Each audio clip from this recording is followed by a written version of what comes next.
کرتے ہیں، لیکن مشاہدے میں یہ بات آئی ہے کہ حج پہ جانے والوں کے علاوہ عام لوگ ذوالحج کے مہینے کی قدر و قیمت نہیں جانتے اور اس کا حق ادا نہیں کرتے۔ اور ظاہر بات ہے کہ اگر آپ کو کسی چیز کے بارے میں علم ہی نہیں، پتہ ہی نہیں کہ وہ کتنی خیر و برکت والی ہے، اس میں کیا کچھ بھلائیاں ہیں، تو آپ اس کا حق ادا ہی نہیں کر سکتے۔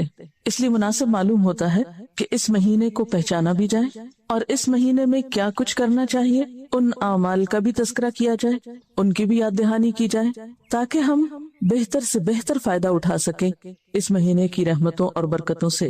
ابو عثمان النہدی کہتے ہیں کہ اسلاف کرام یعنی پہلے دور کے جو نیک لوگ تھے، نیک بزرگ، وہ 3 اشروں کی بڑی قدر کیا کرتے تھے: رمضان کا آخری اشرہ، ذوالحج کا پہلا اشرہ اور محرم کا پہلا اشرہ۔ رمضان کے آخری اشرے میں تاخراتیں ہوتی ہیں، لیلۃ القدر ہوتی ہے۔ اسی طرح ذوالحج کے مہینے میں خصوصی طور پر پہلا اشرہ بہت اہم ہے کہ اس میں فریضہ حج کی ادائیگی ہوتی ہے، اور محرم کا پہلا اشرہ وہ اس اعتبار سے کہ اسلامی کیلنڈر کا پہلا مہینہ بھی ہے، اور رمضان کے روزے فرض ہونے سے پہلے مسلمان عاشورہ محرم کے روزے رکھا کرتے تھے۔ 10ویں محرم کے روزے کی بھی بہت فضیلت آتی ہے۔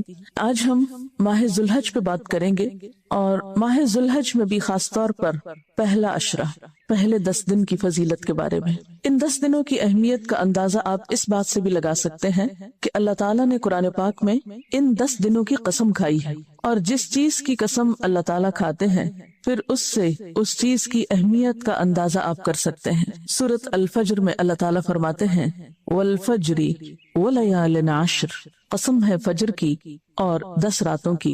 اور ان آیات کی تفسیر اکثر مفسرین کے نزدیک کیا ہے کہ ان 10 راتوں سے مراد، جسے ہم عام طور پر 10 دن بولتے ہیں نا، تو عربی میں رات پہلے آتی ہے تو 10 راتیں بولی جا رہی ہیں، مراد اس سے پہلے 10 دن ہی ہیں۔ تو اکثر مفسرین نے ان 10 راتوں سے مراد ذی الحج کی ابتدائی 10 راتیں لی ہیں، یعنی پہلا عشرہ ذی الحج لیا ہے۔ اور اگر احادیث کا مطالعہ کیا جائے تو بھی ہم دیکھتے ہیں کہ ان 10 دنوں کی بہت فضیلت ہے۔ حضرت عبداللہ بن عباس رضی اللہ تعالی عنہ کہتے ہیں کہ رسول اللہ صلی اللہ علیہ وسلم نے فرمایا ما من ایام العمل الصالح فیہا احب الی اللہ من هذه الایام یعنی ایام العشر۔ قالوا یا رسول اللہ صلی اللہ علیہ وسلم ولا الجہاد فی سبیل اللہ؟ قال ولا الجہاد فی سبیل اللہ الا رجل خرج بنفسه وماله ثم لم يرجع من ذلك بشيء رواہ البخاری۔ اس حدیث کا ترجمہ کچھ یوں ہے، کوئی دن ایسا نہیں جس میں کیا گیا نیک عمل اللہ تعالیٰ کو ان 10 دنوں کے عمل سے زیادہ پسند ہو۔ کوئی دن ایسا نہیں یعنی سال میں جس میں کیا گیا کوئی نیک عمل ان 10 دنوں میں کیے گئے نیک عمل سے بڑھ کر اللہ تعالیٰ کو پسند ہو۔ گویا ان 10 دنوں میں جو بھی نیکی کا کام آپ کریں گے اس کی ویلیو، اس کی قدر و قیمت کسی بھی دوسرے دن میں کیے ہوئے نیک عمل سے کہیں زیادہ ہوگی۔ اس سے آپ اندازہ لگا سکتے ہیں کہ ان 10 دنوں کی اہمیت پھر کیا ہے اور ان میں نیک کام کرنے کی فضیلت کیا ہے۔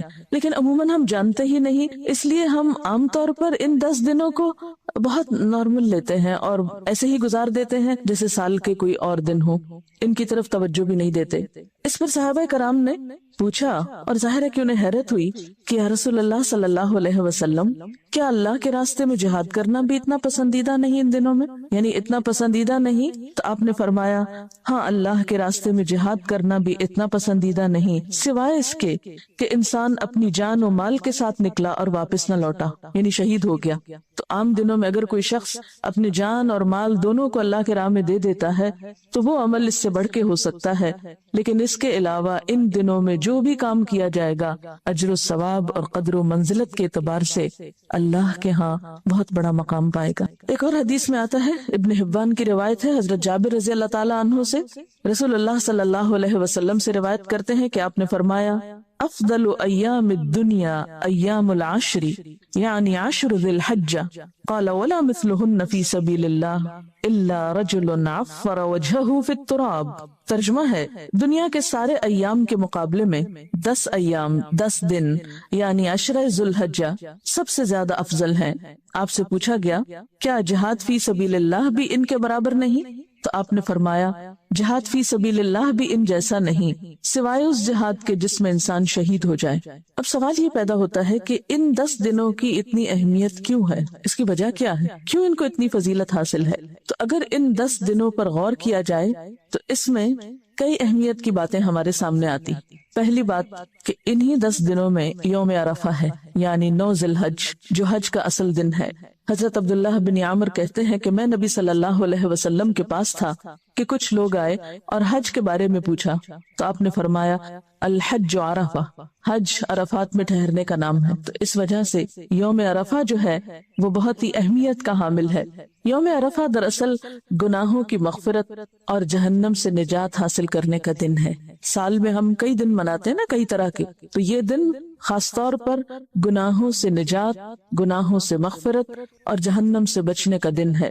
حضرت عائشہ رضی اللہ تعالیٰ عنہا کہتی ہیں کہ رسول اللہ صلی اللہ علیہ وسلم نے فرمایا ما من یوم اکثر من ان یعتق اللہ فیہ عبدا من النار من یوم عرفہ وانہ لیدنو ثم یباہی بہم الملائکۃ فیقول ما اراد ہؤلاء۔ عرفہ کے علاوہ کوئی دن ایسا نہیں جس میں اللہ تعالیٰ کثرت سے بندوں کو آگ سے آزاد کرے، یعنی سال بھر میں سب سے زیادہ جس دن بندوں کی معافی ہوتی ہے وہ دن عرفہ کا ہے۔ اس روز اللہ تعالیٰ اپنے بندوں کے بہت قریب ہوتا ہے، وَإِنَّهُ لَيَدْنُو، وہ قریب آ جاتا ہے اور فرشتوں کے سامنے ان کی وجہ سے فخر کرتا ہے اور فرشتوں سے پوچھتا ہے ذرا بتاؤ تو یہ لوگ مجھ سے کیا چاہتے ہیں۔ خاص طور پر عرفات کے میدان میں جو لوگ جمع ہوتے ہیں اپنے گھر بار، بیوی بچے، بعض اوقات اور کاروبار، تجارت، دنیا کی ہر چیز چھوڑ کر، مال خرچ کر کے، جسمانی مشقت اٹھا کر اس میدان میں جب جمع ہوتے ہیں تو اللہ تعالیٰ ان کے قریب آتے ہیں، فخر کرتے ہیں دیکھو یہ میرے بندے یہاں جمع ہیں، بتاؤ بھلا کیوں جمع ہیں، کس لیے آئے؟ ذرا وہ تو ایک چٹیل میدان ہے، ایک خالی جگہ ہے، وہاں کوئی دنیا کا کام کاروبار نہیں، کچھ بھی نہیں، صرف بخشش چاہنے آئے ہیں، اللہ تعالیٰ کے بلانے پہ آئے ہیں، لبیک اللہم لبیک، اللہ تو نے بلایا ہم حاضر ہو گئے، کس لیے آئے ہیں کہ تو ہمیں معاف کر دے۔ تو عشرہ ذی الحج کا یہ دن بہت ہی اہمیت کا حامل ہے اس اعتبار سے کہ اس دن گناہوں کی بخشش ہوتی ہے اور اس کثرت سے ہوتی ہے کہ رسول اللہ صلی اللہ علیہ وسلم نے فرمایا عرفہ کے دن اللہ تعالیٰ فرشتوں کے سامنے فخر کرتا ہے کہ میرے بندوں کو دیکھو، پراگندہ سر، غبار آلود، دور دراز سے میرے پاس آئے ہیں اور میں تم کو گواہ بناتا ہوں کہ ان سب کو میں نے بخش دیا۔ فرشتے کہتے ہیں کہ ان میں فلاں شخص گناہگار ہے، اللہ تعالیٰ فرماتا ہے میں نے ان سب کو معاف کر دیا۔ آپ صلی اللہ علیہ وسلم نے فرمایا عرفہ کے دن اللہ تعالیٰ بہت سے لوگوں کو دوزخ سے آزاد کر دیتا ہے، یعنی ایسے لوگوں کی بخشش ہوتی ہے جن پہ جہنم واجب ہو چکی، ان کو تو لازماً سزا ملنی چاہیے، لیکن جب لوگ خالصتاً اللہ کی رضا کی خاطر اور اپنے گناہ بخشوانے کے لیے، کسی شہرت کے لیے نہیں، کسی غرض کے لیے نہیں، کسی دکھاوے کے لیے نہیں، صرف معافی چاہنے کے لیے اس کے بلانے پر اس میدان میں حاضر ہوتے ہیں اس مخصوص دن اور مخصوص وقت، اور پھر رو دھو کر اللہ تعالیٰ سے معافی چاہتے ہیں تو اللہ تعالیٰ ان کو معاف کر دیتے ہیں اور ان کی گردنیں جہنم سے آزاد کر دیتے ہیں۔ ایک اور حدیث میں آتا ہے آپ صلی اللہ علیہ وسلم نے فرمایا لوگو ان 10 دنوں میں اللہ تعالیٰ تمہاری حاضری کی وجہ سے، یعنی تمہارے وہاں آنے کی وجہ سے، تم پر فرشتوں کی جماعت میں فخر کرتا ہے اور فرماتا ہے کہ تمہارے گناہوں کو میں معاف کرتا ہوں مگر حق العباد، نیک لوگوں کی خطاؤں کو معاف کرتا ہوں اور نیکوں کے سوال کو پورا کرتا ہوں، یعنی جو دعائیں مجھ سے مانگتے ہیں گناہوں کی معافی کے علاوہ جو اور ان کی حاجتیں ہیں، دعائیں ہیں، ان کو بھی پورا کرتا ہوں۔ اور مزدلفہ میں بھی اللہ تعالیٰ نیکوں کی مغفرت فرماتا ہے اور ان کی سفارش منظور فرماتا ہے۔ اس حدیث سے یہ پتہ چلتا ہے کہ حقوق العباد بہت اہم ہے۔ وہ گناہ جو ہم اللہ تعالیٰ کے حق میں قصور کر جاتے ہیں یا صغیرہ گناہ جن کو کہتے ہیں وہ تو معاف ہو جاتے ہیں، لیکن حق العباد یا حقوق العباد کے بارے میں پھر بھی جب تک بندے معاف نہ کریں اس وقت تک معافی نہیں ہوتی، الا یہ کہ اللہ تعالیٰ ان بندوں کو کسی اور چیز سے راضی کر دے اور ان بندوں کی بخشش کر دے۔ یہ پھر ڈیپینڈ کرتا ہے کہ معافی مانگنے والا اپنے گناہوں پہ نادم کتنا ہے، شرمسار کتنا ہے، اور آئندہ کے لیے ان گناہوں سے بچنے کے لیے کیا سوچتا ہے۔ آپ صلی اللہ علیہ وسلم نے فرمایا اللہ کے نزدیک عرفہ کے دن کی بڑی فضیلت ہے۔ اللہ تعالیٰ نے آسمان والوں سے فخر کر کے فرمایا ہے کہ میرے بندوں کو دیکھو، دور دراز سے پراگندہ سر یعنی الجھے ہوئے بالوں والے، کیونکہ وہ حج کا موقع ایسا ہوتا ہے نا کہ انسان کو اپنی پرواہ نہیں ہوتی یا موقع ہی نہیں ہوتا۔ گرد آلود سر، گرد آلود یعنی کپڑوں پہ بھی گرد ہے۔ آج کے زمانے تو پھر گاڑیاں موٹریں ہیں، عام طور پر جو لوگ پیدل چل کے آتے ہیں تو ان کے احرام جو ہے واقعی مٹی سے آلود ہو چکے ہوتے ہیں۔ فرمایا کہ دیکھو دور دراز سے پراگندہ سر گرد آلود یہاں آئے ہیں، میری رحمت کی امید کرتے ہیں اور میرے عذاب کو دیکھا نہیں اور اس کے باوجود بھی ڈرتے ہیں۔ مراد یہ ہے اس نویں تاریخ کو اللہ تعالیٰ بہت سے لوگوں کو دوزخ سے آزاد کر دیتا ہے۔ پھر آپ دیکھتے ہیں کہ اسی عشرہ ذی الحج میں یوم النحر بھی ہے، قربانی کا دن، اور یہ بھی سال کے دنوں میں بہت اہم دن ہے، کیونکہ رسول اللہ صلی اللہ علیہ وسلم نے فرمایا اعظم الایام عند اللہ یوم النحر و یوم القر، اللہ کے نزدیک سب سے زیادہ باوقار اور عظمت والا دن یوم النحر ہے، یعنی ہر دن کی اپنی فضیلت ہے۔ یوم عرفہ بخشش کا دن ہے اور یوم النحر یا قربانی کا دن بڑا عظمت والا دن ہے، اللہ کے ہاں اس کی بڑی قدر و منزلت ہے۔ اور پھر اس کے بعد منا میں ٹھہرنے کا دن یعنی اگلا دن۔ اب آپ دیکھیے کہ جو عشرہ اتنا اہم ہے اور اس کی اللہ تعالیٰ کے ہاں بہت قدر و منزلت ہے، اور پھر ان دو باتوں کے بارے میں پڑھ کر کے لوگ وہاں پر جا کر حج کرتے ہیں، قربانی کرتے ہیں، منا میں ٹھہرتے ہیں۔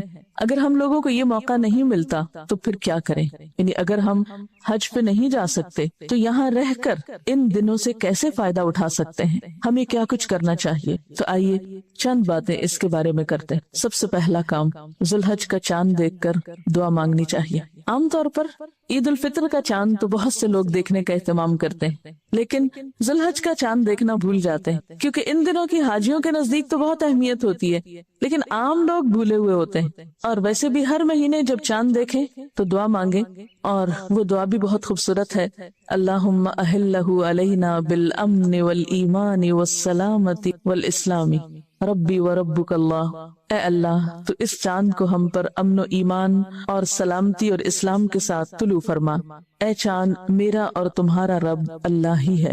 آپ دیکھیں کہ عموماً جب کوئی نیا سال آتا ہے، نیا مہینہ آتا ہے، نیا دن آتا ہے، تو جہاں خوشی ہوتی ہے وہاں ایک فکر کی لہر بھی دوڑ جاتی کہ پتہ نہیں کیا ہوگا، اس سال کیا ہوگا، اس مہینے کیا ہوگا، معلوم نہیں اس دفعہ کے حج پہ کیا ہوگا۔ جو لوگ جاتے ہیں وہاں وہ بھی فکر کرتے ہیں، جو پیچھے کے لوگ ہوتے ہیں ان کو بھی فکر ہوتی ہے۔ تو ایسے موقعوں پر اتنی خوبصورت دعا سکھائی گئی کہ امن، ایمان اور سلامتی کی دعائیں مانگو، اور اس وقت ہم سب کو کتنی ضرورت ہے۔ اسی طرح ایک اور دعا بھی حضور صلی اللہ علیہ وسلم سے مروی ہے، حضرت قتادہ سے روایت ہے کہ رسول اللہ صلی اللہ علیہ وسلم جب نیا چاند دیکھتے تو یہ دعا پڑھا کرتے تھے، ہلال خیر و رشد، ہلال خیر و رشد، آمنت بالذی خلقک، چاند ہدایت اور بھلائی کا ہو، چاند خیر و بھلائی کا ہو۔ یعنی 2 دفعہ آپ نے یہ دعا مانگی کہ یا اللہ یہ مہینہ خیر و بھلائی کا ہو، ہدایت کا ہو، میں ایمان لایا اس ذات پر جس نے تجھے پیدا کیا، یعنی میں تیری پوجا نہیں کرتا، اس رب کی عبادت کرتا ہوں کہ جو تجھے پیدا کرنے والا ہے۔ عام طور پر ہم ان دعاؤں کو اہمیت نہیں دیتے، ہم سمجھتے ہیں کہ ہاں بس ٹھیک ہے کہہ دیا اور لکھا ہوا ہے کتابوں میں اور ہونا چاہیے، لیکن جب اپنے عمل کی بات آتی ہے تو بھول جاتے ہیں۔ تو ایسے میں اگر آپ کو چاند دیکھنے کا اتفاق نہیں بھی ہوا یا نصیب نہیں بھی ہوا تو آپ کیا کیا کیجئے کہ جو اسلامی کیلنڈر کے ابتدا کی ڈیٹ ہے اگر آپ نے کہیں لکھ کر رکھی ہے تو اس پر اس دعا کو چھوٹا چھوٹا کر کے لکھ لیا کیجئے، اور ہر مہینے کے آغاز میں پڑھ لیا کریں، تو انشاءاللہ تعالی خیر و بھلائی ہوگی جس کے ہم سب بہت محتاج ہیں۔ پھر اسی طرح ایک اور دعا آتی ہے، ابو داؤد کی روایت ہے، الحمدللہ الذی ذہب بشہر کذا وجاء بشہر کذا، سب تعریف اس اللہ کے لیے ہے جو اس مہینے کو لے گیا، یعنی پچھلا مہینہ ذوالقعدہ کا چلا گیا اور دوسرا مہینہ آ گیا، یعنی دن اور رات کا پھیر اللہ کے ہاتھ میں ہے، مہینوں کا پھیر، وقت، سب کچھ اس کے ہاتھ میں ہے، اس لیے اسی کے لیے تعریف ہے اور اسی کے لیے شکر ہے۔ جب چاند دیکھ کر دعا مانگ چکے تو پھر اس کے بعد کیا کریں؟ کچھ اور کام ہے۔ اگر اللہ تعالیٰ حج کی توفیق دے تو حج کا ارادہ کرنا چاہیے، نیت کرنی چاہیے۔ یہ مہینہ ہمیں ایک فریضے کی یاد دہانی کراتا ہے۔ اگر ہم پر حج فرض ہو، جو شخص سفر حج اور سواری کے اخراجات کا متحمل ہو اس پہ حج فرض ہوتا ہے، یعنی سفر کا خرچہ ہو اور وہاں رہنے کا خرچہ جس کے پاس موجود ہو۔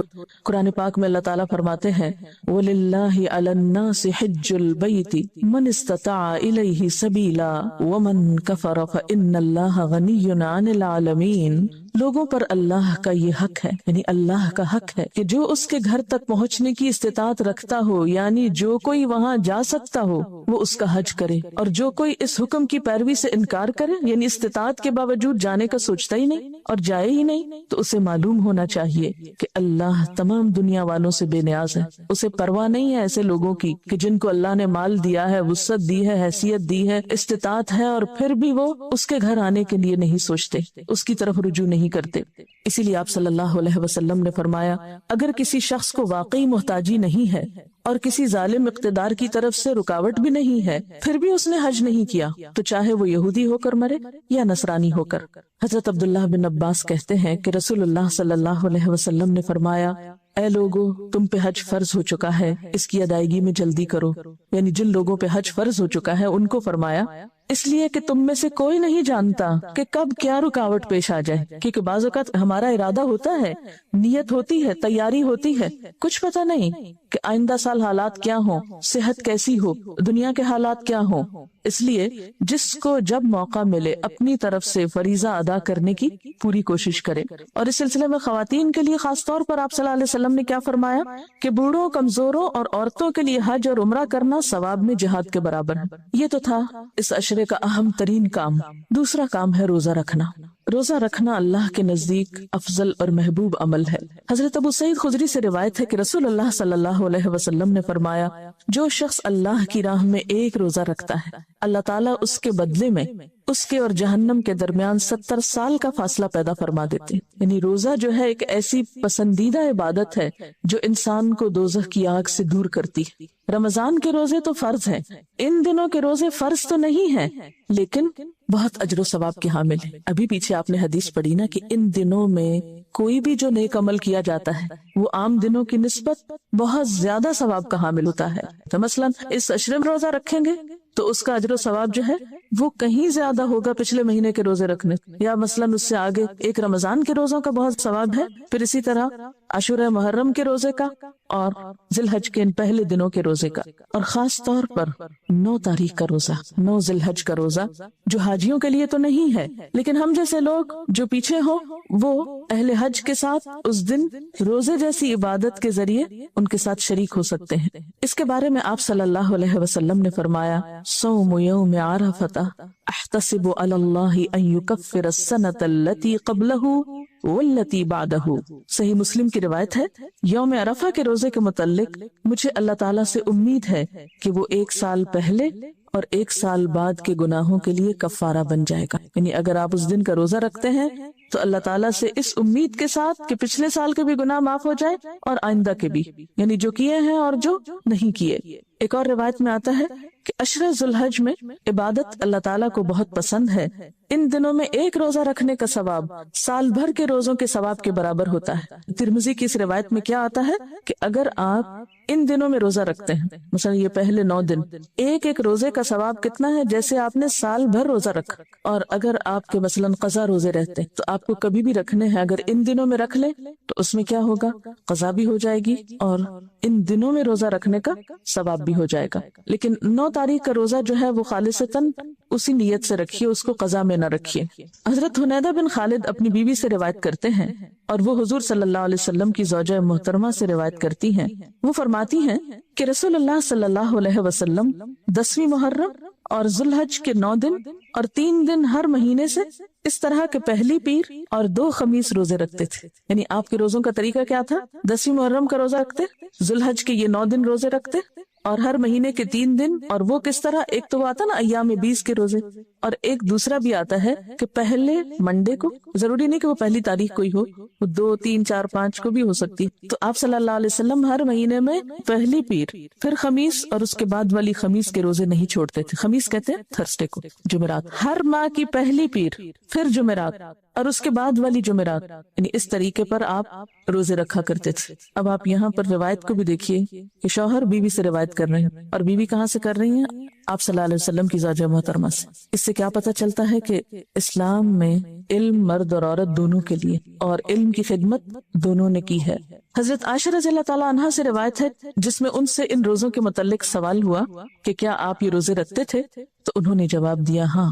حضرت عبداللہ بن عمر بھی، جن سے بہت سی احادیث مروی ہیں، ان کا عمل بھی ثابت ہے کہ وہ اس عشرے کے روزے رکھا کرتے تھے۔ یہ لفظ عشرہ سہولت کے لیے بولا جا رہا ہے، ورنہ جملہ بہت لمبا ہو جاتا ہے۔ عشرہ سے اگرچہ مراد 10 دن ہوتے ہیں، لیکن عید کے دن کا روزہ نہیں ہوتا، تو اس وقت جب بھی میں عشرہ بول رہی ہوں ذوالحج کا، تو اس سے مراد کیا ہے؟ پہلے 9 دن۔ اب آپ دیکھیے کہ اس سے بھی ذوالحج کے پہلے عشرے کی اہمیت اور فضیلت پتہ چلتی ہے کہ کیوں اتنا اہم ہے یہ عشرہ۔ اسی میں حج ہے، اسی میں روزے کا اتنا ثواب بتایا گیا، اور کچھ اور اعمال بھی۔ اب رمضان میں صرف روزہ ہوتا ہے نا، یا آپ عمرہ کر سکتے ہیں، حج تو نہیں ہوتا رمضان میں، لیکن ان دنوں میں آپ حج بھی کر سکتے ہیں، اور اگر حج کا موقع نہیں تو پھر روزہ رکھ سکتے ہیں، اور پھر ساتھ قربانی بھی آگے جا کے ہو سکتی۔ تو گویا اس عشرے کی فضیلت اس لیے بھی ہے کہ اس میں ایک سے زائد عبادات کا موقع مل جاتا ہے۔ تو ہمیں کیا کرنا ہے، کیسے سیلیبریٹ کرنے ہیں یہ دن؟ نمبر 1 آغاز میں دعا، نمبر 2 روزہ، نمبر 3 نوافل کا اہتمام، کیونکہ ان دنوں کے نفل عام دنوں کے نفل کے مقابلے میں زیادہ اجر و ثواب کا سبب ہوں گے۔ اگر آپ کو اللہ تعالیٰ توفیق دے روزے رکھنے کی تو سحری کو تو اٹھنا ہی ہوگا، جب سحری کو اٹھیں گے تو تہجد بھی پڑھنے ساتھ۔ اور ویسے بھی آپ جانتے ہیں قیامت کے دن نماز کے بارے میں پہلا سوال ہوگا، پہلا حساب ہوگا نماز۔ دوزخ میں جانے والوں سے جب پوچھا جائے گا کہ ما سلککم فی سقر، کیا چیز تمہیں دوزخ میں لے گئی؟ قالوا لم نک من المصلین، وہ کہیں گے کہ ہم نماز پڑھنے والوں میں سے نہ تھے، ہم نماز نہیں پڑھتے تھے۔ ولم نک نطعم المسکین، اور ہم مسکین کو کھانا نہیں کھلاتے تھے۔ اور ایک اور حدیث سے آپ کو معلوم ہے کہ آپ صلی اللہ علیہ وسلم نے فرمایا آدمی اور شرک یا کفر کے درمیان حد فاصل نماز ہے، نماز کا پڑھنا یا نہ پڑھنا ہے۔ اگر اس حد کو گرا دیا جائے تو کفر اور اسلام پھر ایک ہی چیز نظر آتا۔ گویا ایک مسلمان کی پہچان ہے نماز، اگر یہ پہچان ختم ہو گئی تو اس کا دین خطرے میں پڑ گیا۔ فرض نماز تو فرض نماز ہے، لیکن نوافل تہجد کے علاوہ آپ اشراق چاشت وغیرہ کے بھی پڑھ سکتے ہیں، نمازوں کے بعد بھی پڑھ سکتے ہیں، یعنی جب جب موقع ملے۔ نفل تو ایک مرضی کی اور پسند کی عبادت ہے نا، آپ کی اپنی خوشی کی عبادت ہے، لیکن یہاں چلتے چلتے نوافل کا اجر و ثواب بتاتی چلوں۔ اللہ نے فرمایا میرا بندہ لگاتار نوافل کے ذریعے میرے قریب آتا ہے، یہاں تک کہ میں اسے پسند کرتا ہوں، یعنی میں اسے پسند کرنے لگتا ہوں، اور جب میں اسے پسند کر لیتا ہوں تو اس کا کان بن جاتا ہوں جس سے وہ سنتا ہے، اس کی آنکھ بن جاتا ہوں جس سے وہ دیکھتا ہے، اس کا ہاتھ بن جاتا ہوں جس سے وہ پکڑتا ہے، اس کا پاؤں بن جاتا ہوں جس سے وہ چلتا ہے۔ اگر وہ مجھ سے مانگے تو میں لازماً اسے دیتا ہوں، اگر مجھ سے پناہ طلب کرے تو میں یقیناً اسے پناہ دیتا ہوں۔ اللہ کا محبوب بندہ بن جاتا ہے جو صرف فرائض کی حد تک عبادات نہیں کرتا، جو صرف فرض ہی ادا کرنے میں دلچسپی نہیں رکھتا، بلکہ اس سے آگے بڑھ کر نوافل کا شوق بھی رکھتا ہے۔ عام طور پر ہم اس معاملے میں بہت کوتاہی کر جاتے ہیں، ہم سوچتے ہیں نفل ہی تو ہے، کیا ہوا؟ تو اس میں یہ ہے کہ ٹھیک ہے بہت مصروفیت کے وقت آپ کے ٹیسٹ ہو رہے ہیں، بہت پڑھائی ہو رہی ہے، علم حاصل کرنا بھی فرض ہے، تو اس میں رخصت گنجائش ہو سکتی ہے، لیکن بعض اوقات ہمیں موقع بھی ہوتا ہے تو ہم محض سستی کے مارے اس کی طرف توجہ نہیں کرتے، یعنی کوئی کام نہیں ہوتا، صرف ایک باتوں کا شوق ہے مثلاً، یا کچھ اور کام کرنے کا، تو دنیا کی محبت ہمیں فوراً نمازوں سے دل اچاٹ کرا دیتی۔ بہرحال اگر نوافل نہ بھی پڑھ سکیں تو کم از کم فرائض کی طرف تو متوجہ رہیں۔ اور جیسے کہ پہلے میں نے کہا کہ قیامت کے دن پہلی چیز جس کا حساب ہوگا وہ نماز ہے، اگر وہ درست ہوئی تو انسان کامیاب ہو گیا، اگر وہ خراب نکلی تو ناکام ہوا، اور اگر اس کے فرائض میں کچھ کمی رہ گئی تو اللہ تعالیٰ فرمائیں گے کہ دیکھو میرے بندے کی کوئی نفلی عبادت ہے تو اس نفلی عبادت کے ذریعے اس نقص کی تکمیل کر دی جائے گی جو فرائض میں باقی رہ گیا ہو۔ پھر اس کے تمام اعمال کا حساب اسی طرح ہوگا، یعنی جیسے زکوٰۃ ہے، کمی بیشی پھر نفل صدقات سے پوری ہوگی، اسی طرح روزے ہیں، اگر روزہ ہم نے اپنی طرف سے رکھا لیکن کوئی چیز ایسی ہو گئی انجانے میں کہ جس سے خلل ہو گیا اس عبادت میں، تو خلل تو ہو گیا، تو وہ نوافل سے پورے کر دیے جائیں گے۔ ساری عبادتوں کے حساب جو ہیں پھر اسی طرح ہوں گے۔ ان دنوں میں یا اس عشرے میں روزے کے اہتمام کے ساتھ ساتھ پھر ذکر کی طرف بھی توجہ کرنی۔ آپ جانتے ہیں اللہ تعالیٰ فرماتے ہیں فَاذْكُرُونِي أَذْكُرْكُمْ، تم مجھے یاد رکھو میں تمہیں یاد کروں گا، وَاشْكُرُوا لِي وَلَا تَكْفُرُونِي، میرا شکر ادا کرو کفران نعمت نہ کرو۔ اور ذکر کرنے کا فائدہ خود ہم ہی کو ہوتا ہے۔ الا بذکر اللہ تطمئن القلوب، سنو اللہ کے ذکر سے دلوں کو اطمینان نصیب ہوتا ہے۔ اور اللہ تعالیٰ قرآن پاک میں تاکید بھی کرتے ہیں یا ایھا الذین آمنوا اذکروا اللہ ذکرا کثیرا وسبحوہ بکرۃ واصیلا، اے ایمان والو اللہ کا بہت زیادہ ذکر کرتے رہو اور صبح و شام اس کی پاکیزگی بیان کرو، یعنی بہت زیادہ اللہ کو یاد کرو اور خصوصاً صبح شام. تو عام دنوں میں بھی یہ کرنا ہے، لیکن ان دنوں میں ذکر کرنے کا ثواب بھی کئی گنا زیادہ ہو جائے گا. یاد رکھیے جتنی بھی چیزوں کی آپ کو یاد دہانی کرائی جا رہی ہے یہ کس لیے ہے کہ ان عبادتوں کا اہتمام ہم میں سے کچھ لوگ پہلے سے کرتے ہیں، لیکن ہوتا کیا ہے جیسے رمضان آیا ہم نے بہت سی عادتیں ڈالی، پھر آہستہ آہستہ آہستہ اپنی اصل روٹین پہ آ جاتے ہیں، پھر کوتاہی ہوتے ہوتے پھر وہیں جا کھڑے ہوتے ہیں گویا ہم نے کچھ نہ سیکھا تھا رمضان میں. لیکن جب ہم اللہ کی رحمت سے اس مہینے کو پہنچتے ہیں تو پھر نیکی کے ان کاموں کی یاد دہانی دوبارہ کرا دی جاتی ہے اور پھر ہم اللہ تعالیٰ کے قریب ہونے لگتے ہیں. اور ذکر کے بارے میں تو آپ کو معلوم ہے کہ نبی صلی اللہ علیہ وسلم نے کیا فرمایا تھا کہ اللہ کا ذکر اتنا کرو کہ لوگ مجنون کہنے لگے. یعنی اگر کوئی کہنا کہ یہ تو پاگل ہی ہو گیا، ہر وقت اللہ کی باتیں کرتے ہیں، تو سمجھو کہ اچھا سرٹیفکیٹ مل گیا ہے جس کو قیامت کے دن پیش کر سکیں گے کہ اللہ تیرا نام لینے کی وجہ سے، تیری یاد کی وجہ سے لوگوں نے مجھے یہ ٹائٹل دیا. عموماً ہم اس ٹائٹل سے بھاگتے ہیں کہ لوگ ہمیں معلوم نہیں کیا کہیں گے، کیونکہ ذکر سے مراد صرف مخصوص تسبیحات ہی نہیں ہے بلکہ اللہ تعالیٰ کا نام لینا کسی بھی طریقے سے. آپ کو پتا ہے کہ اگر ذکر سے غفلت برتی جائے تو انسان پہ شیطان مسلط ہو جاتا. اللہ تعالیٰ فرماتے ہیں وَمَن يَعْشُ عَن ذِكْرِ الرَّحْمَنِ نُقَيِّضْ لَهُ شَيْطَانًا فَهُوَ لَهُ قَرِينٌ. جو شخص رحمان کے ذکر سے غفلت برتے گا ہم اس پر ایک شیطان مقرر کر دیں گے، وہی اس کا ساتھی بن جائے گا. یہ جو بہت شیطانی وسوسے اور شیطان کی ڈالی ہوئی پریشانیاں اور گندگیاں، رجس شیطان، یہ دراصل کس لیے ہوتا ہے کہ انسان اللہ کو بھول جاتا. وہ عادت ڈالی پھر چھوٹ گئی، پھر دوبارہ ڈالنے میں سستی ہو گئی. تو جو کچھ آپ کرتے ہیں ان کو لکھ لیا کیجیے. یعنی جو آپ اپنے اندر اللہ کے فضل سے اچھی عادات ڈال رہے ہیں قرآن کے پڑھنے کے ساتھ ساتھ ان کو اپنے پاس نوٹ کر لیں. اگر سفر کی وجہ سے یا بیماری کی وجہ سے یا مخصوص ایام کی وجہ سے ان میں سے کوئی چیز چھٹ گئی یا رہ گئی یا بھول گئی تو وہ ساری زندگی نہ بھولی رہے بلکہ اصل حالت پر لوٹنے کے بعد پھر وہ یاد آ جائے.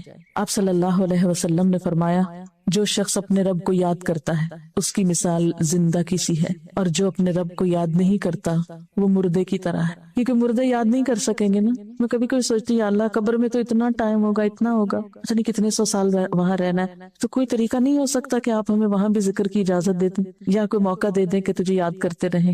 کیونکہ اب تو دنیا میں اتنے کام ہوتے ہیں کہ لوگوں سے ہی فرصت نہیں ہوتی، تو وہ ذکر جتنا چاہتے ہیں کہ کریں اتنا کر نہیں پاتے. تو پھر انسان سوچتا ہے اچھا مرنے کے بعد فراغ ہوتی، لیکن مرنے کے بعد تو ذکر بھی بند ہو جائے. جو کرنا ہے ابھی کرنا ہے نا، اور پتہ نہیں کتنے دن ہے ہمارے پاس. تو جو شخص ذکر نہیں کرتا اس کی مثال مردے کی سی ہے، کیونکہ مردہ بیچارہ کچھ کر نہیں سکتا، بے فائدہ اور بیکار ہو جاتا ہے. تو ایسے شخص میں بھی کوئی خیر نہیں جو اپنے رب کو یاد نہیں کرتا. تو خاص طور پر ان دنوں میں ذکر کی طرف توجہ کرنی. دوسری باتیں ذرا کم کر دیں، دوسرے کچھ کام ذرا کم کر دیں، لیکن ذکر تھوڑا پابندی کے ساتھ. اور ذکر میں خاص طور پر تکبیرات. کیوں؟ اس لیے کہ آپ صلی اللہ علیہ وسلم نے اس کی خاص تاکید فرمائی ہے. اور ان دنوں میں ویسے بھی ذکر کرنے کے بارے میں سورۃ الحج میں بھی آتا ہے، سورۃ البقرہ میں بھی آتا ہے. سورۃ الحج میں ہے کہ وَيَذْكُرُ اسْمَ اللَّهِ فِي أَيَّامٍ مَّعْلُومَاتٍ، اور ان مقررہ دنوں میں اللہ کا نام یاد کریں، یعنی ذکر کریں.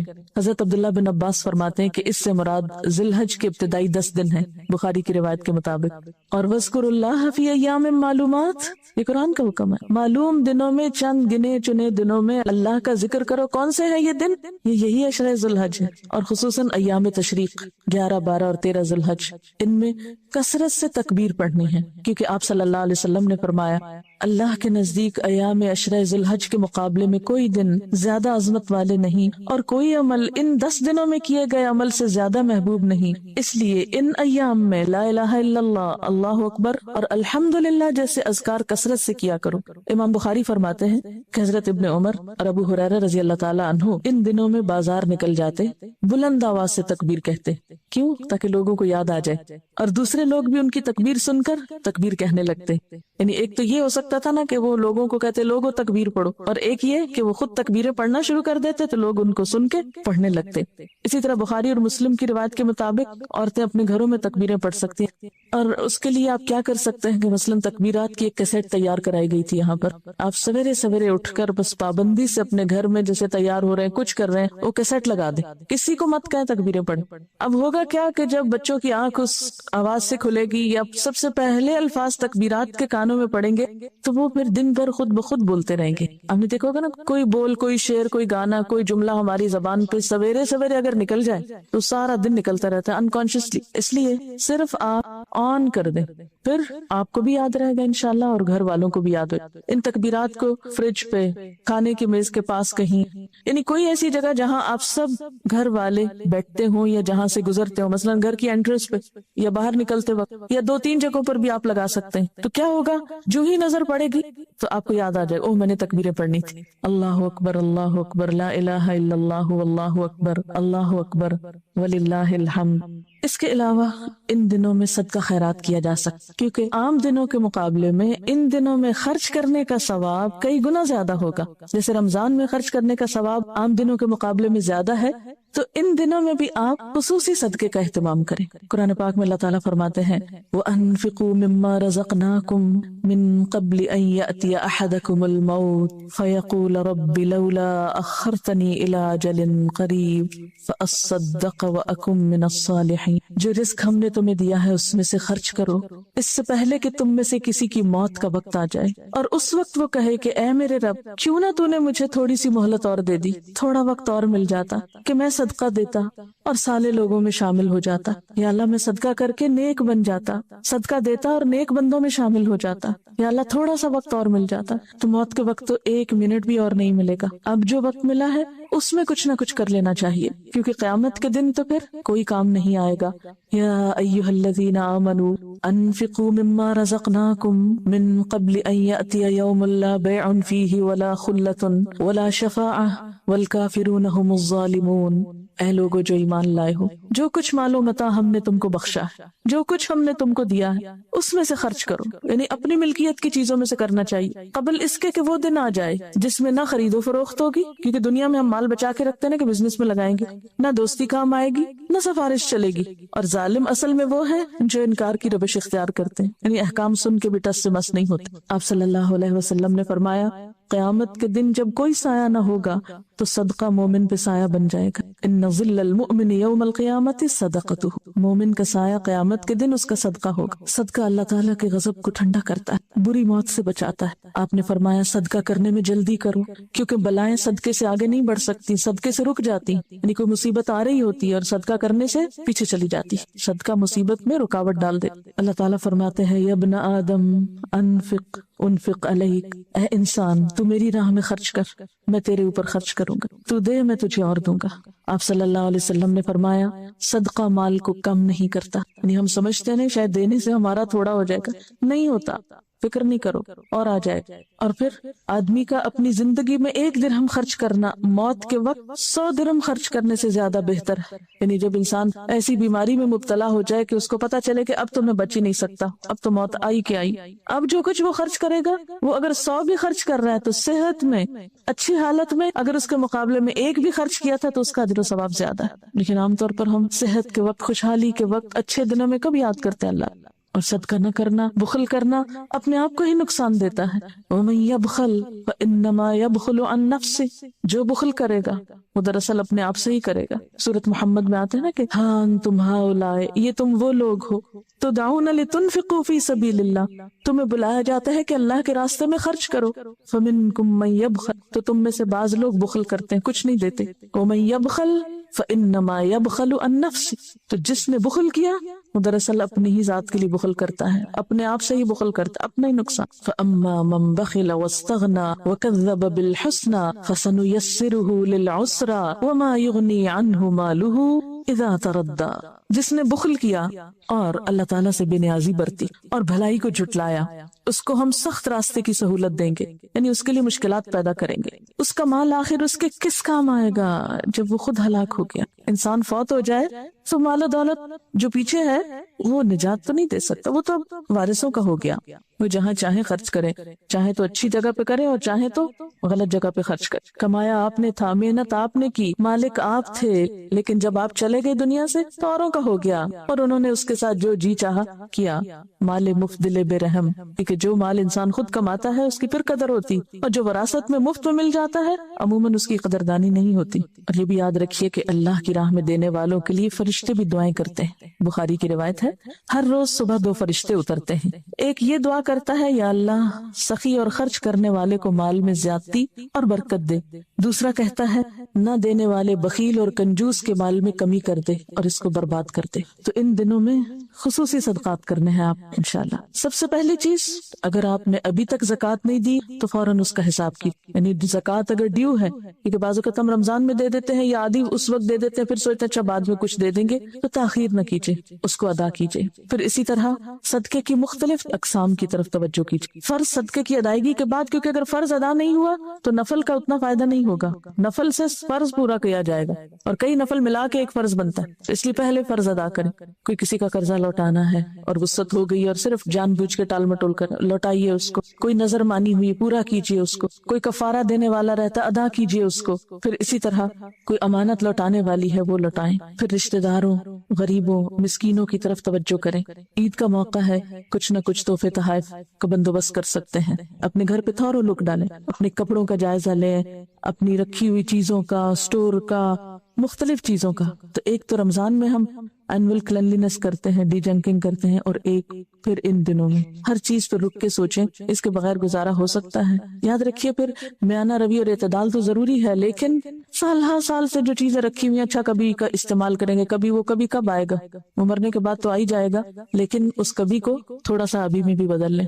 کچھ چیزیں ضرور نکالیں، یعنی جن کو ہم خود نہ استعمال کرتے ہوں اور بس ایسے ہی دل کی ٹیک کے لیے رکھی ہوئی ہوں. پھر اسی طرح ان دنوں میں صدقہ جاریہ کے کاموں میں بھی آپ خرچ کریں. صدقہ جاریہ کے کاموں میں ایک تو یہ ہے کہ آپ مثلاً تکبیر کی کیسٹ کسی کو لے کر دے سکتے ہیں. جتنے لوگ اس کو سن کے تکبیریں پڑھیں گے آپ کو بھی ثواب ہوگا. وہ جو تکبیروں کا کاغذ چھاپیں گے مختلف لوگوں کو آپ دیں اور کہیں کہ یہ اپنے گھروں میں لگائیں، اور چاہے 1 روپے 2 روپے کا کاغذ ہوگا، آپ دیکھیں گے کہ 1 روپیہ مثلاً ہم میں سے ہر ایک کے پاس وسعت نہیں کہ سینکڑوں ہزاروں خرچ کرے، لیکن میرے خیال ہے ہم میں سے کوئی بھی ایسا نہیں جو 1 روپیہ 2 روپیہ نہ خرچ کرے. ہم سب کر سکیں. اپنے گھر والوں کے لیے خرچ کرنا بھی صدقہ ہوتا ہے. اپنے رشتہ داروں کو دینا، اپنے دوستوں کو دینا، عزیز و اقارب کو دینا، مطلب جو بھی ہماری جان پہچان کے لوگ ہیں ان کو ہم صدقہ جاریہ کے طور پر تعلیم کا کوئی کام بھی ہم اس میں کریں. جتنے لوگ ان 10 دنوں کی قدر و قیمت آپ کی وجہ سے جانیں گے ان سب کا ثواب بھی آپ کو ملے گا. کیونکہ عام طور پر ہم نیکی کی چیز سنتے ہیں، جانتے ہیں، اپنے تک رکھ لیتے ہیں اور بھول جاتے ہیں، دوسروں تک نہیں پہنچاتے. تو ہمیں دوسروں تک بھی اس کو پہنچانا. جہاں موقع ملے اپنے گھر والوں کو اکٹھا کر لے، وہ پمفلٹ پڑھ کے سنا سکتے ہیں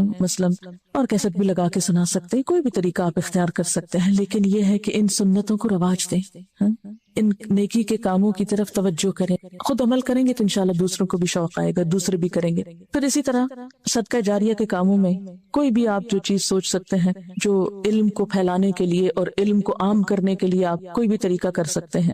ان طریقوں میں سے آپ خود بھی سوچ سکتے ہیں، دوسروں سے بھی مشورہ کر سکتے ہیں، کیونکہ معلوم نہیں کل قیامت کے دن کون سی نیکی کام آ جائے. حدیث میں آتا نا کہ آگ سے بچنے کی فکر کرو، خواہ کھجور کا آدھا ٹکڑا ہی کیوں نہ ہو. اگر ہمارے پاس بہت بڑی رقمیں نہیں ہیں، یعنی ہر شخص کا اپنا اپنا حساب ہے نا، ایک شخص کے پاس 1 کھجور ہے بس اور کچھ نہیں، آدھی اس نے خود کھانی، آدھی وہ دے رہا ہے، اس کی معلوم نہیں کتنی قبولیت، کتنی برکت ہو اس مال میں اللہ کی طرف سے. اور ایک شخص جو ہے اس کے پاس ہزاروں ہیں اور بند پڑے اور پڑے اور پڑے ہیں، اور کوئی اس کو پرواہ نہیں کہ مجھے اپنی آخرت کے لیے کچھ کرنا ہے. تو وقت تو گزر ہی جائے گا. بعض اوقات ایسا ہوتا ہے نا کہ ہم اپنے فوت شدہ لوگوں کو بہت یاد کرتے رہتے ہیں، روتے رہتے ہیں ان کی یاد میں، لیکن ہم ان کے لیے کرتے کراتے کچھ نہیں. تو ہمارا رونا، ہمارے آنسو ان کو کیا فائدہ دے گا؟ وہ تو ہم اپنی خاطر بہا رہے ہیں، اپنا دل ہلکا کر رہے ہیں، تو اپنی خاطر، ان کے لیے تو نہیں ہے. تو ان کے لیے کیا ہو سکتا ہے؟ صدقہ جاریہ یا ایصال ثواب کے کاموں میں اہم ترین کام کیا ہے کہ ان کی طرف سے ہم کوئی ایسا صدقہ کریں کہ جس سے ان کو ثواب پہنچے اور مستقل پہنچتا رہے. قرآن پاک کی آیت سورۃ الدہر کی جو ہے، ان الابرار یشربون من کأس کان مزاجها کافورا عینا یشرب بها عباد اللہ یفجرونها تفجیرا یوفون بالنذر ویخافون یوما کان شرہ مستطیرا ویطعمون الطعام علی حبہ مسکینا ویتیما واسیرا انما نطعمکم لوجہ اللہ لا نرید منکم جزاء ولا شکورا. نیک لوگ جنت میں شراب کے ایسے ساغر پیئیں گے جن میں آب کافور کی آمیزش ہوگی. یہ ایک بہتا چشمہ ہوگا جس کے پانی کے ساتھ اللہ کے بندے شراب پیئیں گے اور جہاں چاہیں گے بسہولت اس کی شاخیں نکال لیں گے. یعنی اللہ جنت کے یہ چشمے کن لوگوں کو دے گا؟ یہ وہ لوگ ہوں گے جو نظر پوری کرتے ہیں. یعنی جب کوئی اللہ کی راہ میں کام کرنے کا عہد کر لیتے ہیں تو پھر اس کو پورا بھی کرتے ہیں. یہ نہیں کہ جب نیکی کے محفل میں ہوئے تو سوچ لی اچھا میں اللہ کے راستے میں یہ دوں گی اور جب باہر نکلے تو سب بھول بھلا گئے. جو نظر پوری کرتے ہیں اور اس دن سے ڈرتے ہیں جس کی آفت ہر طرف پھیلی ہوئی ہو. قیامت کے دن کی آفت ہر طرف پھیل جائے گی, ہر چیز کو اپنی لپیٹ میں لے لے گی, کوئی نہیں بچے گا. اور اللہ کی محبت میں یتیم اور مسکین اور قیدی کو کھانا کھلاتے ہیں اور ان سے کہتے ہیں کہ ہم تمہیں صرف اللہ کی خاطر کھلا رہے ہیں, ہم تم سے نہ کوئی بدلہ چاہتے ہیں نہ شکریہ چاہتے ہیں. یعنی دے کر وہ کسی شکریہ اور اپریسیشن کے بھی انتظار میں نہیں ہوتے, کیونکہ بعض اوقات ایسا ہوتا ہے نا کہ ہم وہاں تو دیتے ہیں جو ہماری تعریف کے پل باندھے, جو ہمارے نام کا اعلان کرے, کسی لسٹ میں ہمارا نام آ جائے, کسی تختی پہ ہمارا نام لکھا جائے. ایسی جگہوں پہ تو خوب دل کھول کے بعض اوقات لوگ دیتے ہیں, لیکن افسوس کہ کتنے تھوڑے صلے کے لیے صرف نام لگانے. مثلا اگر کسی پلیٹ میں میرا نام لکھا ہوا بھی اور 10 لوگ وہاں سے گزر کے پڑے, ان کو کیا پتا میں کون, میرا تو اجر بھی گیا اور حاصل بھی کچھ نہ ہوا, اور اس پلیٹ پہ گرد پڑ رہی ہے, اور تھوڑے عرصے کے بعد کیا ہوگا, کوئی اور آئے گا, ہمارے جانے کے بعد پلیٹ بھی اتر جائے گی اور سب کچھ یہیں رہ گیا. یا اگر ہمیں کسی نے کوئی تعریف کا ایک خط لکھ دیا کہ آپ کا بہت شکریہ, آپ نے بہت اچھا کام کیا, تو وہ ردی میں پڑا رہ جائے گا خط بھی, اس کو فریم کرا کے دروازے کے باہر تھوڑی لٹکانا ہوگا ہم نے. کتنے دن اس تعریف کی ہمیں گرمی پہنچے گی, کیا حاصل ہوگا, اس تعریف سے کتنا پیٹ بھر جائے گا ہمارا, کچھ بھی نہیں. لیکن افسوس یہ کہ ہمارا نفس ہمیں اللہ کی خاطر خلوص اور اخلاص سے کام کرنے نہیں دیتا. ایسے کاموں میں تو ہمارا شوق بڑھاتا ہے جہاں ہمارا نام ہو, اور جہاں نام نہ ہو وہاں ہم کام کے لیے بھی نظر نہیں